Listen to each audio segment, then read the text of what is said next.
Anda kembali bersama kami di Newsline. Kayaknya kita harus berdoa yang kenceng ini Marcel dan juga pemirsa karena timnas Indonesia U20 nanti siap bertarung ya di Piala Asia U20. Kita tampilkan lagi grafisnya pemirsa, di mana sampai dengan siang hari ini ya pencarian untuk trending Piala Asia U20 sudah sampai dengan 20.000 pencarian ya. Iya, pasti pada penasaran nih siapa saja nanti yang akan dipilih oleh Coach Indra Syafri pastinya untuk bisa berlaga mendukung Garuda Nusantara di laga perdana ini pemirsa. Dan sebetulnya kalau secara keseluruhan ya Piala Asia U20 ini digelarnya di Tiongkok pemirsa dari 12 Februari kemarin sampai dengan 1 Maret 2025 ini dan diikuti oleh 16 tim yang terbagi di dalam 4 grup. Kita penasaran nih siapa aja ya lawan dari timnas Indonesia di Piala Asia U20. Kita akan lihat ada grafisnya berikut ini untuk Anda pemirsa. Kalau dari hasil drawing atau pembagian tim, nah timnas Indonesia U20 ini berada di grup C atau satu grup dengan negara-negara seperti Uzbekistan, Iran dan juga Yaman. Nah Garuda Nusantara ini nanti akan menjalani laga perdananya ya melawan Iran di Shenzhen Youth Football Training Base Center Tiongkok malam nanti jam 18.30 waktu Indonesia Barat. Kita lihat ya apakah nanti bisa mengungguli begitu ya. Nah kalau ini di grup A juga mulai A sampai grup D itu diisi dengan berbagai tim juga. Kalau kita di C tadi dan untuk head to headnya nanti Indonesia pada saat kemarin ya. Ini kita bisa lihat kalau lihat sejarah pertemuan kedua negara atau head to headnya timnas Indonesia U20 memang hanya baru sekali melawan timnas Iran. Dan pertemuan ini terjadi di match D pertama grup A Piala Asia U20 tahun 1975. Dan kala itu Garuda Nusantara harus mengakui keunggulan timnas Iran U20 dengan skor saat itu ini dia nih 0-2. Iya, ini pada 1975 ya, Jason dan pemirsa. Jadi pertandingan nanti sore ini bisa menjadi momentum untuk membalas kekalahan 50 tahun lalu. Dan sebagai informasi pemirsa, Iran ini sudah menjuarai Piala Asia U20 sebanyak 4 kali. Sedangkan kalau untuk timnas Indonesia U20 ini baru 1 kali menjuarai Piala Asia U20. Ya, jadi kalau di atas kertas memang kita agak sedikit lebih tertinggal, tapi bukan berarti itu tidak membuat Garuda Nusantara harus pesimis ya. Dan pemirsa karena jelang laga perdana melawan Iran nantinya tim Indonesia U20 juga sudah mulai latihan perdana di Shenzhen, Tiongkok sejak hari Senin 10 Februari lalu.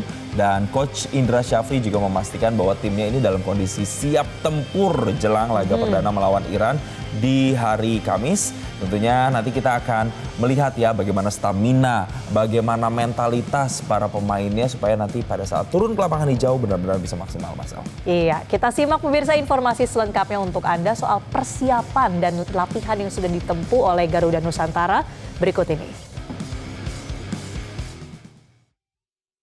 Timnas Indonesia U20 mulai berlatih di Shenzhen Youth Football Training Base pada Senin malam.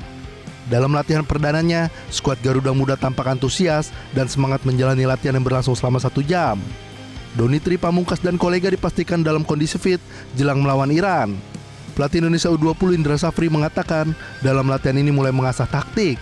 Sementara terkait suhu di Shenzhen, Indra memastikan pemain mampu beradaptasi dengan cepat. Sedangkan striker Jen Ravens mengatakan bahwa dirinya sudah fokus dan siap memberikan yang terbaik untuk Indonesia di pertandingan Piala Asia U20 2025. Garuda Muda ditargetkan lolos hingga babak semifinal Piala Asia U20 2025 agar dapat melangkah ke Piala Dunia U20 di Chile. Pada edisi kali ini Indonesia berada di grup C bersama Uzbekistan, Iran, dan Yaman. Ya pemirsa, pelatih Indra Syafri ini sudah membawa ada 23 pemain ke ajang Piala Asia U20. Beberapa pemain seperti Doni Tri Pamungkas, Fava Sheva Rustanto, Ahmad Zidan, kemudian Aulia Rahman disebut siap untuk memperkuat Garuda Nusantara untuk meraih kemenangan. Betul, tidak ketinggalan juga nih Marcel, ada striker naturalisasi Jens Raven yang diperkirakan nanti juga akan bersinar di gelaran Piala Asia U20 kali ini pemirsa.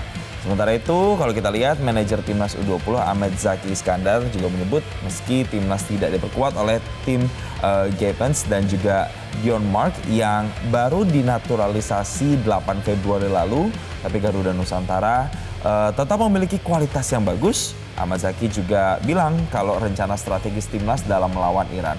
Kita dengarkan juga cuplikan dari pernyataan soal strategi yang akan dikeluarkan nanti malam berikut ini.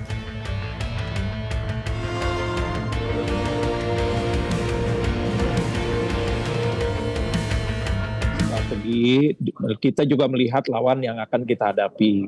Hari ini kita akan menghadapi Iran dan tentu saja sejauh ini kami sudah mengamati dan juga melihat serta mengevaluasi nanti strategi apa yang dipakai. Ya, perlu kita kita evaluasi juga apakah kita akan bertahan terlebih dahulu atau kita main langsung menyerang nanti melihat situasi dan kondisi terakhir. Baik susunan pemain dari Indonesia maupun susunan pemain dari Iran juga. Dan pemirsa, seperti apa prediksi berjalannya pertandingan dan juga optimisme untuk meraih kemenangan? Untuk membahasnya sudah bergabung bersama kami melalui sambungan Zoom pengamat sepak bola Muhammad Kusnaini atau Bungkus. Ya, kita langsung sapa. Selamat sore Bungkus. Selamat sore Jason Marcel. Yes, menjelang pertandingan hari ini nanti malam begitu ya, 50 tahun lalu memang kita kalah. Tapi kalau tahun ini apakah kita masih harus berpacu dengan 50 tahun lalu? Jadi memang pada era 1970-an itu Iran adalah tim terkuat di junior ya, di Asia untuk level junior. Mereka pada tahun 1970-an itu bahkan sempat menjuarai AFC di bawah 20 tahun itu sampai 4 kali.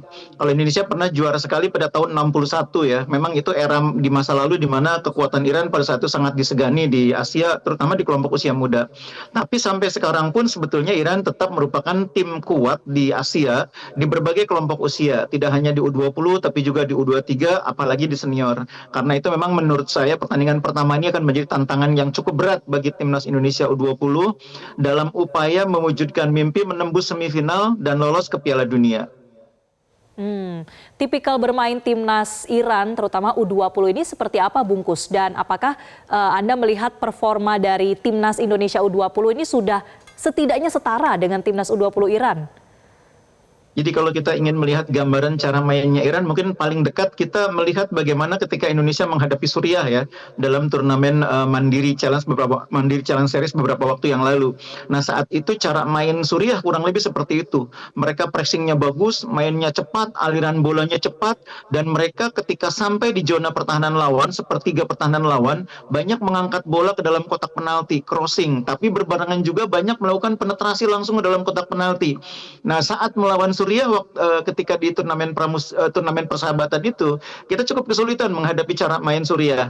Nah saya berharap jajaran pelatih sudah mengevaluasi penampilan waktu lawan Suriah itu. Kita perbaiki kekurangan kita dalam hal transisi bertahan, kita perbaiki juga cara bertahan kita ketika menghadapi bola-bola crossing sehingga nanti ketika melawan Iran kita tidak kebobolan dengan cara yang seperti itu. Sistem pertahanan yang harus diperkuat lagi gitu ya. Tapi berarti strategi yang paling jitu kira-kira yang harus diaplikasikan oleh Coach Indra Syafri itu yang seperti apa nih, Bungkus? Iya, jadi yang pertama, ini kan sudah lama sekali Indonesia ini tidak bertemu dengan Iran ya. Pasti hal pertama yang akan dilakukan adalah melihat situasi di lapangan di menit-menit awal.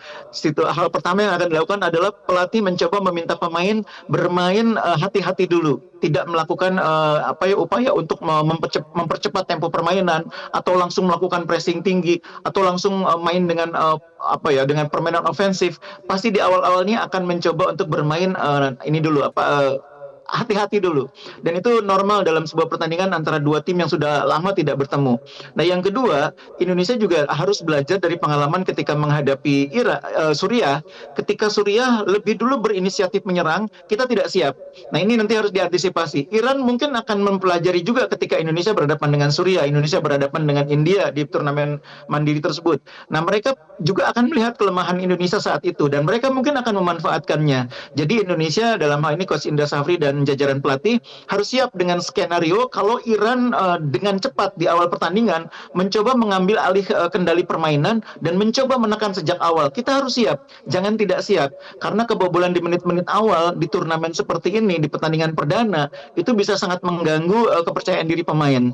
Jadi harus sangat hati-hati, jangan sampai kita di menit-menit awal kecolongan atau membuat kesalahan yang kemudian menguntungkan lawan. Oke, jadi strateginya seperti itu ya, bermain hati-hati, cepat menangkap apa yang menjadi serangan-serangan dari lawan. Sekarang amunisinya nih, Bungkus, siapa saja kira-kira yang akan masuk dalam line up pembuka laga melawan Iran nanti? Iya, jadi dari turnamen terakhir kemarin tuh Coach Indra menyisakan satu misteri ya. Apakah akan bermain dengan skenario seperti yang biasa dia mainkan 3-4-3 atau 4-3-3? Karena dua skema itu dua-duanya dicoba. Nah, di pertandingan-pertandingan awal dia sempat bermain dengan 3 back tengah, kemudian 4 gelandang, termasuk 2 back sayap dan 3 pemain depan. Tapi di pertandingan lawan India dia bermain dengan 4-3-3 dengan 4 pemain belakang, dengan 3 gelandang dan 3 pemain depan. Nah, ini menarik, apakah Coach Indra nanti akan memilih 3-4-3 atau 4-3-3 karena persoalannya satu sekarang. Kemarin salah satu kelemahan kita adalah lapangan tengah. Kita tidak mampu menguasai lapangan tengah. Kita sering kalah dalam duel di lapangan tengah. Karena itu, apapun formasi yang dipilih nanti 3-4-3 atau 4-3-3, pastikan bahwa gelandang yang bermain di lapangan tengah harus bisa mengontrol lapangan tengah, harus bisa mengimbangi permainan lawan di lapangan tengah sehingga kita tidak terlalu mudah menghadapi serangan-serangan lawan yang langsung masuk berhadapan dengan back-back kita. Nah, kemarin salah satu persoalannya seperti yang saya bilang tadi, transisi pada saat kita kehilangan bola menuju ke bertahan itu beberapa kali agak terlambat dan itu kadang-kadang dimanfaatkan dengan baik oleh lawan. Nah, itu yang saya pikir concern yang harus menjadi catatan Coach Indra dan jajaran pelatih, bagaimana memperbaiki transisi. Kemudian yang juga tidak kalah penting adalah bagaimana mengoptimalkan pemain sayap supaya pasokan bola kepada Jens Raven di lini depan juga cukup baik. Di beberapa pertandingan kemarin kita sempat melihat striker kita seringkali terisolasi di depan sendirian, kurang umpan-umpan pasokan bola yang membuat striker bisa memanfaatkan kekuatan dia dalam finishing. Ini karena tadi Bungkus menyinggung ada Jens Raven di situ, apakah Jens Raven nantinya hanya satu-satunya yang bisa jadi diandalkan atau jadi pemain kunci untuk laga nanti malam, atau sebenarnya ada pemain-pemain lain juga nantinya bisa jadi pemain kunci dan bisa dalam tanda kutip mengungguli nantinya laga melawan Iran nanti? Iya, ada pemain lain yang tentunya juga bisa menjadi alternatif ya. Coach Indra masih punya Ragil ya. Muhammad Ragil ini tampil baik selama turnamen mandiri kemarin, menjadi pemain yang juga mencetak 2 gol dan dia juga mampu dalam beberapa kesempatan menggantikan peran Jens Raven ya sebagai target man. Tapi Ragil ini ketika dimainkan agak sedikit lebih melebar, ternyata juga mainnya cukup bagus. Jadi kalau Coach Indra nanti misalnya memilih bermain lebih defensif dengan memainkan formasi 4-4-2 gitu misalnya gitu ya, menyisakan 4 gelandang dan 2 pemain di depan, boleh jadi duanya itu adalah Jens Raven dan Ragil. Nah, kalau bermain dengan 4-3-3, mungkin Ragil bisa bermain lebih melebar ke kiri, Jens Raven yang ada di kanan. Di sayap kanannya banyak pilihan. Ada Arliansyah, ada Zidane juga, bahkan juga ada Jehan Pahlevi, pemain-pemain yang punya kecepatan, punya kemampuan mendobrak dari sayap. Nah, mungkin yang perlu diwaspadai sekali lagi, susunan pemain di lapangan tengah. Kita punya Tony Firmansyah yang kualitasnya sudah teruji bersama Persebaya, tapi pemain lain harus bisa menjadi pemain yang menjaga keseimbangan. Karena Tony ini kan karakternya kan lebih ofensif ya, lebih menyerang. Jadi gelandang lain harus punya karakter kuat dalam bertahan. Welber Jardim mungkin bisa dijadikan alternatif, tapi tentu juga kondisinya harus dilihat dulu. Kemarin Welber juga dalam turnamen kan kondisinya belum optimal. Nah, di situ mungkin kita bisa mainkan Ahmad Zidane atau pemain lain yang kondisinya lebih siap. Jadi balik lagi menurut saya Coach Indra memang masih punya PR menentukan formasi, kemudian menentukan siapa yang bermain, dan yang ketiga harus melihat situasi di lapangan dengan cepat ketika pertandingan sudah berjalan dan pemain harus bisa merespon atau mengikuti arahan pelatih tersebut, mengimplementasikannya dengan baik. Karena pertandingan pertama ini sangat penting. Iran ini kan seperti yang saya bilang tim kuat, tapi lebih kuat lagi nanti pertandingan kedua karena Uzbekistan adalah juara bertahan. Dan dalam uji coba tahun lalu kita lawan Uzbekistan itu kalah kedua-tiga kita. Kalau lawan terakhir Yaman kita sudah ketemu di kualifikasi dan main imbang 1-1. Jadi krusial sekali pertandingan pertama ini dalam upaya mempersiapkan 2 pertandingan berikutnya. Jelajahi cara baru mendapatkan informasi. Download Metro TV Extend sekarang.